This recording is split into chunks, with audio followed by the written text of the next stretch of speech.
बिस्मिल्लाहिर्रहमानिर्रहीम। अस्सलाम वालेकुम। मैं हूं तौकीर अली हैदर और आप देख रहे हैं तौकीर लाइव यूट्यूब चैनल। तो चलें अपनी वीडियो की तरफ चलते हैं। आज की हमारी वीडियो केमिस्ट्री के बारे में है। चैप्टर 1 है 9th क्लास का, फंडामेंटल्स ऑफ केमिस्ट्री। आज इसका यूनिट नंबर 7 हम लोग पढ़ेंगे। वीडियो में जाने से पहले मैं आप लोगों से रिक्वेस्ट करूँगा कि अगर आप लोगों ने मेरे चैनल को सब्सक्राइब नहीं किया तो काइंडली इसको सब्सक्राइब कर दें और बेल का आइकन भी ज़रूर दबा दें। चलें अपने क्वेश्चन की तरफ चलते हैं। आज की वीडियो में हम जिस क्वेश्चन के बारे में बात करेंगे वो है फार्मूला मैस। ठीक है, हम डिफ़ाइन और एक्सप्लेन करेंगे कि फार्मूला मैस जो है वो क्या होता है। ये सिमिलर आलमोस्ट मिलता जुलता है जो मॉलिक्यूलर मैस था, जो हमारा यूनिट नंबर 6 था। जिन लोगों ने वो नहीं देखी उनके लिए मैंने लिंक जो है वो डिस्क्रिप्शन में दिया है, काइंडली वो वहाँ जाके वो वीडियो देख सकते हैं, मॉलिक्यूलर मैस फाइंड करने वाली। इसमें और उसमें क्या फ़र्क होता है, उसमें मॉलिक्यूल्स होते हैं, इसमें आयनिक कंपाउंड्स होते हैं। फार्मूला जो मैस होता है इसके अंदर क्या होते हैं, आयनिक कंपाउंड्स होते हैं जिनका हमने जो है वो मैस फाइंड करना होता है। बाकी प्रोसीजर जो होता है वो बिल्कुल सेम होता है, जैसे मॉलिक्यूलर मैस हमने फाइंड किया था वैसे ही हम इसको भी फाइंड करेंगे। तो सबसे पहले इसको डिफ़ाइन कर लेते हैं। Formula mass is defined as the sum of atomic masses of the ions present in the formula unit of an ionic compound.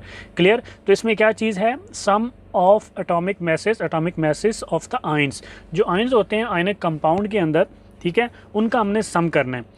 Clear. उसके अंदर एटम्स थे, इसके अंदर क्या है, आयंस हैं। बस दोनों में ये जो है वो डिफरेंस है। इसके अंदर आयनिक कंपाउंड्स होते हैं, उसके अंदर मॉलिक्यूल्स होते हैं।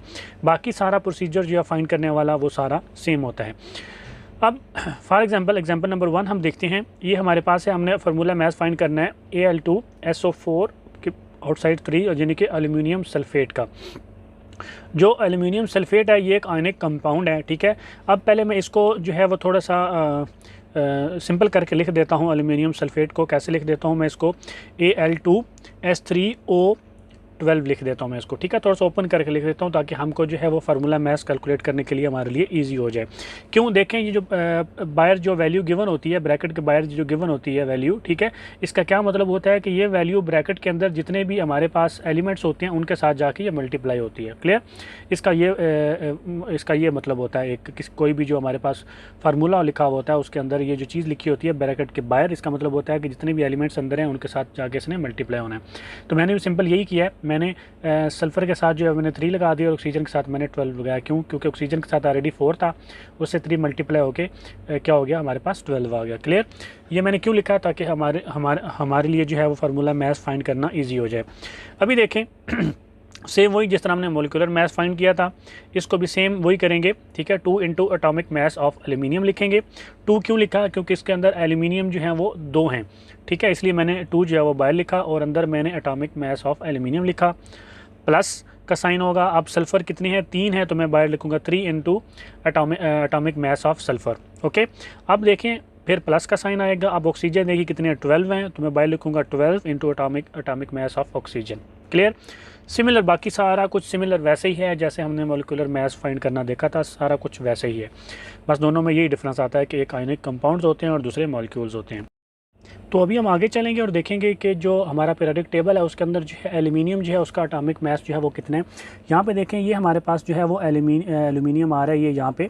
ठीक है, अपने ऐसी पीरियोडिक टेबल से जो है वो एलिमेंट्स के बारे में देखना होता है। ठीक है, यहाँ पे देखें ये 26.982 जो है यहाँ पे लिखा हुआ है हमारे पास। ठीक है, तो मैं इसको लिख दूंगा 2 इंटू 27, 26.98, उसको मैंने राउंड ऑफ करके जो है 27, इसको 27 ही हम लोग लिखते हैं। ठीक है, अब देखें प्लस का साइन डालूंगा। अब मैंने दोबारा पीरियोडिक टेबल की तरफ जाना है और मैंने देखना है कि सल्फ़र जो है उसका जो एटॉमिक मैस है वो कितना है। ठीक है, वो देखें हमारे पास 32.06 जो है यहाँ पे ये वाला सल्फ़र होता है। ठीक है, ये वाला सल्फ़र है, इसका जो एटॉमिक मैस है वो कितना हमारे पास जो शो हो रहा है 32.06 जो है वो शो हो रहा है। तो मैं लिख दूँगा +3 इंटू 32। ठीक है, सल्फ़र कितना 32 आ गया इसका एटॉमिक मैस।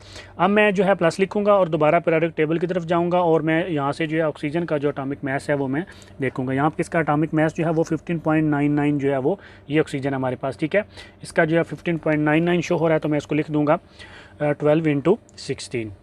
ठीक है 15.99 मतलब 16। ठीक है, तो इस तरह आप जो है प्रोडक्ट टेबल से इनके एटॉमिक मैसेज जो हैं वो फाइंड कर सकते हैं। अब मैं क्या करूँगा, 27 इंटू 2 करूँगा तो मेरे पास आ गया 54, प्लस 32 इंटू 3 करूँगा तो मेरे पास 96, प्लस 16 इंटू 12 करूँगा तो मेरे पास 192 आ गया। अब मैं 54 प्लस 96 प्लस 192 को ऐड करूँगा, ठीक है, तो मेरे पास आ जाएगा 342 एटॉमिक मास यूनिट या AMU भी इसको बोलते हैं। ये हमारे पास क्या है, फार्मूला मास है किसका, एल्युमिनियम सल्फेट का। ये हमारे पास फार्मूला मास जो है वो आ गया है, ठीक है। तो ये हमारा जो है इसका आंसर है। अब आगे चलते हैं और एग्जांपल नंबर 2 जो है वो देख लेते हैं। एग्जांपल नंबर 2 हमारे पास है, हमने फार्मूला मास फाइंड करना है K2SO4 जिसको पोटेशियम सल्फेट भी बोलते हैं, ठीक है। हमने इसका जो है वो फार्मूला मास जो है वो फाइंड करना है। इसमें देखें जो हमारे पास पोटेशियम है वो कितना है 2, तो मैं लिखूँगा 2 into atomic mass of K plus sulphur 1 है तो plus 1 into atomic mass of sulphur plus oxygen 4 है तो मैं लिखूँगा 4 into atomic mass of oxygen, ठीक है। तो इसमें कितने हैं अभी देखें, जो हमारे पास है पोटेशियम है, ठीक है, इसका जो होता है एटॉमिक मास वो कितना होता है 2 इंटू 39, ठीक है। इसका एटॉमिक मास कितना होता है 39, आप पीरियोडिक टेबल से जाके देख सकते हैं। प्लस 1 इंटू सल्फ़र जो होता है वो 32 प्लस 4 इंटू ऑक्सीजन जो होता है हमारे पास 16, ठीक है। अब 39 इंटू 2 हमारे पास 78 आ गया, प्लस लिखूँगा 32 इंटू 1 हमारे पास 32 आ गया, प्लस लिखूँगा 16 इंटू 4 हमारे पास 64 आ गया। अब 78 प्लस 32 प्लस 64 मैं करूँगा तो मेरे पास जो आंसर आता है वो 174 आता है। एटॉमिक मास यूनिट इसको बोलते हैं या AMU भी इसको बोलते हैं, जो कि इसका आंसर है, ठीक है। तो इस तरह आप जो है वो फार्मूला मास जो है वो पोटेशियम सल्फेट का जो है वो फाइंड कर सकते हैं।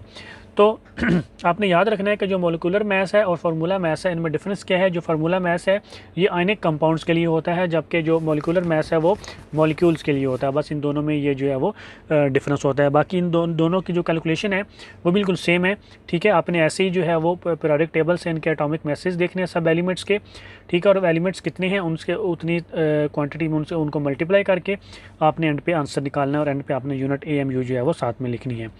तो आई होप कि आप लोगों को मेरी आज की वीडियो जो है वो पसंद आई होगी। अगर आप लोगों को मेरी आज की वीडियो पसंद आई है तो काइंडली मेरे चैनल को सब्सक्राइब कर दें, लाइक कर दें और अपना बहुत सारा ख्याल रखें, दुआओं में याद रखें। अल्लाह हाफिज़।